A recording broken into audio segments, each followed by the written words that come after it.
Richard Bona, dans sa publication du 23 mai dernier sur sa page Facebook, dit sans embâche que tout ce qui n'a pas de sens est jeté. Ce n'est que 11 ans plus tard qu'il se rend compte que tout est penché et que tous les trophées de Canal d'Or à lui offert sont en carabote, espèce de bois blanc au service du chauffage. Pour les artistes musiciens camerounais rencontrés, c'est inadmissible un tel comportement. Éducateurs, nous devons contribuer à la cohésion sociale, à l'harmonie, à la paix, au vivre ensemble, à l'unité et à l'intégration nationale. Nous ne pensons pas qu'un geste comme celui-là puisse être applaudi.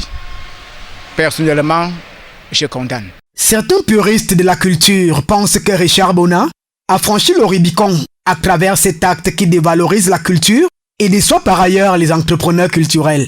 Quand on est déjà une icône, une star, il faut faire attention parce qu'il y a beaucoup de tentations.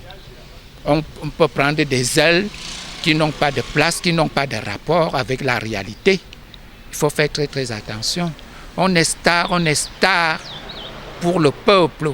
Dr Claude Akono, plus connu sous le pseudonyme Don Compadre, analyste culturel et artiste musicien, pense plutôt que l'analyse sémiotique de cette image de l'artiste Richard Bona est l'état des lieux de la culture au Cameroun. On se retrouve avec un trophée qu'il estime être une sorte d'objet de musée. Et quand il se rappelle qu'en fait, est-ce que ces choses-là se sont passées dans les normes, il se rend compte que non. À nous au pays de travailler, si nous ne voulons pas subir des critiques de toutes parts. Pour mettre sur pied une réalisation artistique, il faut nécessairement l'intervention des facultés d'impression, d'expression et de réalisation.